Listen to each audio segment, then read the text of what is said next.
آج ہم اپنی ہدایت النحو کی بک شروع کرنے جا رہے ہیں۔ ہدایت النحو کی بک شروع کرنے سے پہلے ہم دیکھیں گے کہ علم النحو آئی کہاں سے اور نحو کا مطلب کیا ہے۔ اب علم النحو کے بارے میں ہمارے پاس 3 قول ہیں، ٹھیک ہے، 3 قول مشہور ہیں۔ سب سے پہلا قول یہ ہے، حضرت ابو الاسد دہلوی سے مروی ہے کہ میں امیر المؤمنین حضرت علی کی خدمت میں حاضر ہوا، دیکھا کہ آپ متفکر بیٹھے ہیں، یعنی فکر مند بیٹھے ہیں۔ میں نے فکر مندی کی وجہ پوچھی تو فرمایا، میں نے غور کیا عجم و عرب کے اختلاط کی وجہ سے لغت عرب میں فساد آ رہا ہے۔ میں نے کچھ اصول بنانے کا ارادہ کیا تاکہ ان پر عمل کر کے فساد سے تحفظ ہو سکے۔ یہاں تک کیا کہہ رہے ہیں؟ پہلا قول ہمارے پاس یہ ہے، حضرت ابو الاسد دہلوی کہتے ہیں کہ میں امیر المؤمنین حضرت علی کی خدمت میں حاضر ہوا، میں نے دیکھا کہ آپ بہت زیادہ فکر مند بیٹھے ہیں، تو میں نے فکر مندی کی وجہ پوچھی تو وہ کہتے ہیں کہ عجم و عرب کے اختلاط کی وجہ سے لغت عربی میں فساد آ رہا ہے، جس کی وجہ سے میں نے کچھ اصول بنانے کا ارادہ کیا ہے کہ جن پر عمل کر کے یہ غلطیوں سے اور فساد سے محفوظ ہو جائیں گے۔ تو کہتے ہیں 3 دن بعد پھر میں حاضر ہوا تو مجھے ایک قطعہ دیا، اس میں یہ مضمون تھا۔ اب وہ مضمون کیا تھا؟ بسم اللہ الرحمن الرحیم، الکلام کلہ ثلاثۃ اسم و فعل و حرف، فالاسم ما انبأ عن المسمى والفعل ما انبأ عن الفاعل والحرف ما انبأ عن معنى ليس باسم ولا فعل۔ ٹھیک ہے، یہ اندر لکھا ہوا تھا۔ کہتے ہیں پھر فرمایا آپ اس میں کچھ اضافہ کریں۔ پھر ابو الاسد فرماتے ہیں میں نے مزید کچھ قواعد جمع کیے، عطف، لغت، تعجب، استفہام، باب، ان وغیرہ کو جمع کر کے میں نے پیش کیا، لیکن کہتے ہیں کہ میں نے حروف مشبہ بالفعل میں سے لکنہ کو ذکر نہیں کیا۔ تو انہوں نے فرمایا اس کو بھی شامل کر لو بیچ میں۔ کہتے ہیں جب میں نے اس کو شامل کر لیا تو ایک اچھا خاصا ایک مجموعہ قواعد نحویہ کا مرتب ہو گیا۔ آپ نے اس مجموعے کو دیکھ کر فرمایا، ما احسن ھذا النحو الذی قد نحوت، کیا ہی خوب ہے یہ قصد جو آپ نے کیا۔ اب اس قول کے مطابق واضح اول حضرت علی کرم اللہ وجہ ہے، ٹھیک ہے۔ اب وجہ تسمیہ علم النحو کی کیا ہے کہ جب چونکہ حضرت علی نے مسرت کا اظہار کرتے یعنی خوشی کا اظہار کرتے ہوئے مجموعے پر النحو کا لفظ بولا، اسی وجہ سے اس کا نام علم النحو رکھا گیا، ٹھیک ہے۔ حضرت علی نے خوشی سے نحو کا نام لیا، جس کی وجہ سے اس علم کا نام نحو پڑ گیا، ٹھیک ہے۔ یہاں تک سمجھ آ گئی؟ نحو کا مطلب ہے ارادہ کرنا، نحو کا مطلب ہے ارادہ کرنا۔ نحو نام کیوں پڑا؟ چونکہ حضرت علی نے مسرت کا خوشی کا اظہار کیا، جس کی وجہ سے نحو نام پڑ گیا۔ اب دوسرا قول ہمارے پاس کیا ہے؟ یہ تو ہمارے پاس 3 ادوار ہیں نا، ان کو ہم ابھی پڑھتے ہیں۔ اب دوسرا قول ہمارے پاس ہے عمر فاروق سے ریلیٹڈ۔ کیا ہوتا ہے کہ ان کے زمانے میں ایک اجمی قاری کو قرآن مجید پڑھنے کا کہتے ہیں تو وہ آخر پہ ایک ورڈ کے نیچے قصرہ پڑھ دیتے ہیں، وَرَسُولِهِ، جس کی وجہ سے اس کا معنی چینج ہو جاتا ہے۔ معنی یہ ہو جاتا ہے کہ بے شک اللہ تعالیٰ مشرکین سے بھی بری اور اپنے رسول سے بھی بری ہے۔ تو اس پہ ایک جو اعرابی ہوتے ہیں جس نے قرآن پڑھنے کا کہا ہوتا ہے، وہ کہتے ہیں کہ کیا اللہ تعالیٰ اپنے رسول سے بری ہیں؟ تو وہ کہتے ہیں اگر یہ ہے تو پھر میں بھی اپنے رسول سے بری ہوں، نعوذ باللہ، میں بھی اللہ تعالیٰ اپنے رسول سے بری ہے تو میں بھی اس کے رسول سے بری ہوں، ٹھیک ہے۔ جس کی وجہ سے جب حضرت عمر رضی اللہ تعالیٰ عنہ کے پاس یہ خبر پہنچتی ہے تو وہ بے حد غمگین ہوتے ہیں اور فکر ہوئی، اور اس کے بعد چند قوانین وضع کرنے چاہے جن سے اجمی لوگ غلطیوں سے محفوظ رہیں۔ جو عربی لوگ ہوتے ہیں ان کو تو یہ چیزیں پتہ ہوتی ہیں نا کہ کہاں پہ زبر زیر لگنا، لیکن اجمی لوگ جو ہم جیسے ہیں ان کو وہ تو پھر اس طرح عربی پڑھیں تو غلطی کریں بغیر زبر زیر پیش کے۔ تو انہوں نے کہا، حضرت عمر فاروق کے پاس جب خبر پہنچی تو حضرت عمر فاروق بہت زیادہ غمگین ہوئے۔ انہوں نے کہا کہ کوئی اس طرح کے قوانین بنانے چاہیے کہ جن کی زبان عربی نہیں ہے، جو عجمی لوگ ہیں، تاکہ وہ اس طرح کی قرآن مجید میں غلطیاں نہ کر سکیں، کیونکہ اس سے اگر ایک زبر زیر کی غلطی ہو جائے تو پورا میننگ بدل جاتا ہے۔ تو انہوں نے کہا اس طرح کے کوئی قواعد بنانے چاہیے جن سے ہم اس طرح کی غلطیوں سے محفوظ رہ سکیں۔ تو انہوں نے حضرت ابو الاسد دہلوی کو قوانین وضع کرنے کا حکم دیا۔ آپ کے حکم سے انہوں نے قواعد وضع کیے۔ اس قول کے مطابق بحیثیت آمر کے حضرت عمر رضی اللہ تعالی عنہ ہیں۔ یہ اس قول کے مطابق علم النحو کے بنانے والے حضرت عمر رضی اللہ تعالی عنہ ہیں۔ پہلے کے مطابق حضرت علی تھے، دوسرے کے مطابق حضرت عمر رضی اللہ تعالی عنہ ہیں، ٹھیک ہے۔ اب میں ایک دفعہ اس کی ریڈنگ کر دیتی ہوں دوسرا قول کی، کہ عہد فاروقی میں ایک اعرابی نے لوگوں سے درخواست کی، ایک اعرابی نے، ٹھیک ہے، لوگوں سے درخواست کی مجھے محمد صلی اللہ علیہ وآلہ وسلم پر نازل شدہ قرآن کلام الہی پڑھایا جائے۔ ایک اجمی قاری صاحب نے اس کو پڑھانا شروع کیا۔ اعرابی نے درخواست کی کہ مجھے نبی کا قرآن پڑھا جائے، اور کس نے پڑھا؟ اجمی قاری نے، ٹھیک ہے۔ تو جب پڑھنا شروع کیا، جب سورۃ براءہ کی اس آیت پر پہنچے ان اللہ بریء من المشرکین، تو اس نے یہاں ورسولہ ہی پڑھ دیا، ہاں کو کسرہ کے ساتھ پڑھ دیا، جس سے آیت کا معنی فاسد ہو گیا۔ ترجمہ: بے شک اللہ تعالیٰ مشرکین سے بھی بری اور اپنے رسول سے بھی بری ہے، نعوذ باللہ۔ تو اعرابی نے کہا ابریء اللہ من رسولہ، کیا اللہ تعالیٰ اپنے رسول سے بری ہیں؟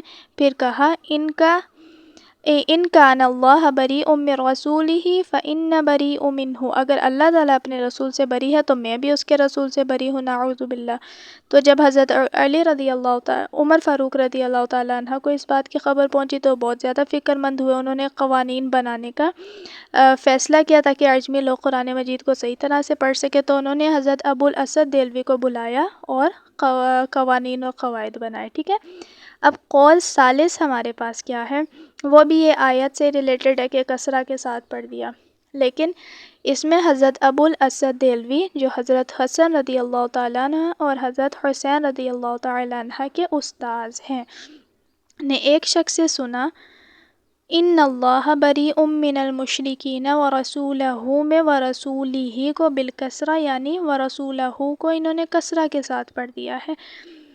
حضرت ابو الاسد دہلوی ناراض ہوئے، فرمایا ھذا کفر، یہ تو کفر ہے۔ پھر حضرت علی رضی اللہ تعالی عنہ کی خدمت میں حاضر ہوئے، عرض کیا نحوت ان اسن میزان للعربی، میرا ارادہ ہے کہ میں عرب کے لیے میزان اور قانون بنانا چاہتا ہوں تاکہ وہ اپنی زبان کو ٹھیک رکھیں، ٹھیک ہے۔ اس سے سب سے پہلا قول تھا کہ حضرت ابو الاسد دہلوی حضرت علی کی وجہ کے پاس جاتے تو بہت زیادہ فکر مند بیٹھے ہوتے، جس کی وجہ سے حضرت علی کے قوانین کو بنانے والے ہیں۔ پھر دوسرے قول کے مطابق حضرت عمر رضی اللہ تعالیٰ عنہ ہیں۔ اب اس قول کے مطابق حضرت ابو الاسد دہلوی ہیں جو حضرت حسن اور حسین کے استاد تھے۔ انہوں نے سنا کہ ایک شخص کہتا ہے ان اللہ بریء من المشرکین ورسولہ کی جگہ ورسولہ کسرہ کے ساتھ پڑھ دیتا ہے۔ تو جب حضرت ابو اسد دہلوی نے دیکھا تو بڑے ناراض ہوئے، انہوں نے فرمایا ھذا کفر، یہ تو کفر ہے۔ تو حضرت علی رضی اللہ تعالی عنہ کی خدمت میں حاضر ہوئے، عرض کیا کہ میرا ارادہ ہے کہ عرب کے لیے میزان اور قانون بنانا چاہتا ہوں تاکہ وہ اپنی زبان ٹھیک رکھیں۔ حضرت علی نے فرمایا اقصدنا، اس کی طرف تم قصد کرو۔ اسی وجہ سے اس علم کا نام بھی نحو رکھا گیا، یعنی ارادہ کرنا، ٹھیک ہے۔ اس کو علم الاعراب بھی کہتے ہیں کیونکہ اعراب میں اس کا دخل ہے، کیونکہ ایک اعراب کی وجہ سے ہمارے پاس پورا میننگ تبدیل ہو جاتا ہے، جس کی وجہ سے اس کو علم الاعراب کیونکہ اس میں اعراب کا زیادہ دخل ہے، ٹھیک ہے، جس کی وجہ سے اس کا دوسرا نام کیا ہے؟ علم الاعراب، اور ایک نحو یعنی ارادہ کرنا۔ کیوں اس کا نام یہ رکھا گیا نحو؟ ایک تو پہلے دور میں ہم نے پڑھا تھا کہ جب حضرت علی رضی اللہ تعالیٰ عنہ خوش ہوئے تو انہوں نے نحو کا نام لیا، جس کی وجہ سے اس کا نام نحو پڑ گیا۔ اب دوسری وجہ تسمیہ ہم نے یہ پڑھی ہے کہ حضرت علی رضی اللہ تعالیٰ عنہ نے فرمایا اس کی طرف تم قصد کرو، یعنی اس کی طرف تم ارادہ کرو۔ حضرت ابو الاسد دہلوی نے یہ ارادہ کیا تھا نا کہ میں میزان اور قانون بنانا چاہتا ہوں، جس کی وجہ سے وہ اپنی زبان کو ٹھیک طرح سے پڑھیں۔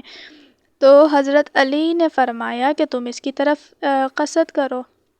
اچھا، اسی وجہ سے اس علم کا نام نحو رکھا گیا۔ اس کو علم الاعراب بھی کہتے ہیں کیونکہ اعراب میں اس کا دخل ہے۔ اس قول کے مطابق واضح اول حضرت ابو الاسد دہلوی ہیں، ٹھیک ہے۔ پہلے قول کے مطابق حضرت علی رضی اللہ تعالی عنہ واضح بنانے والے تھے، دوسرے قول کے مطابق حضرت عمر رضی اللہ تعالی عنہ، اور تیسرے قول کے مطابق حضرت ابو الاسد دہلوی۔ اب ہمارے پاس آ جاتے ہیں 3 ادوار، ٹھیک ہے۔ یہ تو ہم نے سب سے پہلا تاریخ علم النحو میں پہلا دور حضرت عمر، حضرت علی اور حضرت ابو الاسد دہلوی نے بنیاد ڈالی، جو ہم نے ابھی پڑھ لی ہیں کہ حضرت علی رضی اللہ تعالیٰ عنہ کی خدمت میں حضرت ابو الاسد دہلوی آئے اور انہوں نے دیکھا کہ آپ فکر مند بیٹھے ہیں، تو آپ نے پوچھا کہ آپ فکر مند کیوں بیٹھے؟ تو انہوں نے کہا کہ میں عرب اور عجم کے اختلاط کی وجہ سے پریشان ہوں، ٹھیک ہے۔ دوسرا دور یہ حضرت عمر و فاروق رضی اللہ تعالی عنہ کے دور میں ایک عربی قاری نے عجمی کو کہا کہ مجھے نبی کا قرآن پڑھ کے سنائیں، تو انہوں نے پڑھا، تو انہوں نے ان اللہ بریء من المشرکین ورسولہ بالکسرہ کے ساتھ پڑھ دیا، جس کی وجہ سے اس کا پورا معنی تبدیل ہو گیا۔ تو حضرت عمر فاروق رضی اللہ تعالی عنہ کے پاس جب یہ خبر پہنچی تو بہت زیادہ پریشان ہوئے، ٹھیک ہے۔ تو جس کی وجہ سے بنیاد پہلے قول کے مطابق انہوں نے بنیاد ڈالی، دوسرے قول کے مطابق حضرت عمر نے، اب تیسرے قول کے مطابق حضرت ابو الاسد دہلوی نے بنیاد ڈالی، ٹھیک ہے۔ اب دور ثانی کیا ہے؟ حضرت ابو اسد دہلوی سے ان کے بیٹوں نے سیکھا، ابو الاسد دہلوی سے اس کے بیٹوں نے اس علم النحو کو حاصل کیا۔ اس طرح سے ابو اسحاق، عیسیٰ، ابو عمر نے بھی اس علم کو حاصل کیا۔ نضر بن حارث، عبد الرحمن، آپ ان میں سے کوئی بھی دو نام یاد کر لیں، سارے کرنے کی ضرورت نہیں ہے، ٹھیک ہے، یہ یہاں تک۔ پھر دور ثالث کیا ہے؟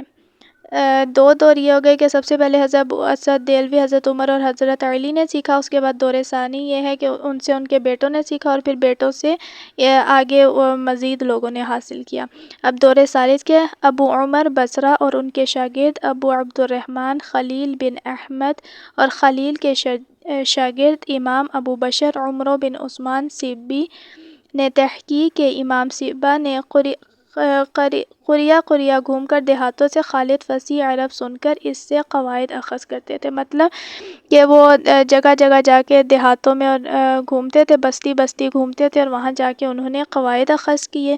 چنانچہ انہوں نے ایک کتاب لکھی جو کتاب سبی کے نام سے مشہور ہوئی، جو بعد والے نحو کی کتاب کے لیے امام کی حیثیت رکھتی ہے۔ صحیح ہو گیا۔ اس کے بعد نحو میں دو کتابیں لکھی ابو عمر عیسیٰ نے، وہ کون سی تھی؟ الاکمال اور الجامع۔ اور نحویوں کے ہمارے پاس دو گروہ ہیں، نحات کوفہ اور نحات بصرہ، ٹھیک ہے، یہاں تک ہی بس کرنا ہے۔ سمجھ آ گئی؟ ہم نے پہلے 3 قول پڑھے، اس کے بعد ہم نے 3 ادوار پڑھے۔ 3 ادوار میں پہلا یہ تھا حضرت عمر، پھر حضرت علی اور پھر حضرت ابو اسد دہلوی۔ اور حضرت ابو اسد دہلوی سے دوسرے ثانی میں کیا ہوا کہ ان کے بیٹوں نے حاصل کیا، اور ان کے بیٹوں سے ان کے شاگردوں نے۔ پھر دور ثالث میں کیا ہوا کہ ان کے شاگرد جو تھے ان میں سے ایک تھا امام سبی، جس نے دیہات میں گھوم گھوم کر خالص فصیح عرب سنی اور ادھر سے قواعد اخذ کیے، جس کی وجہ سے انہوں نے کیا کیا، ایک کتاب لکھی جو سبی کے نام سے مشہور ہوئی۔ اسی طرح ابو عمر عیسیٰ نے 2 کتابیں لکھی، جو ایک الاکمال تھی اور ایک الجامع۔ اس کے بعد ہمارے پاس ہے کہ نحویوں کے 2 گروہ ہیں، ایک نحات کوفہ کہلاتے ہیں اور ایک نحات بصرہ، ٹھیک ہے۔ یہاں تک ہمارا لیکچر آج کا ختم ہوتا ہے۔ کسی بھی قسم کا سوال ہو تو نیچے کمنٹ سیکشن میں ضرور پوچھیے گا۔ السلام علیکم۔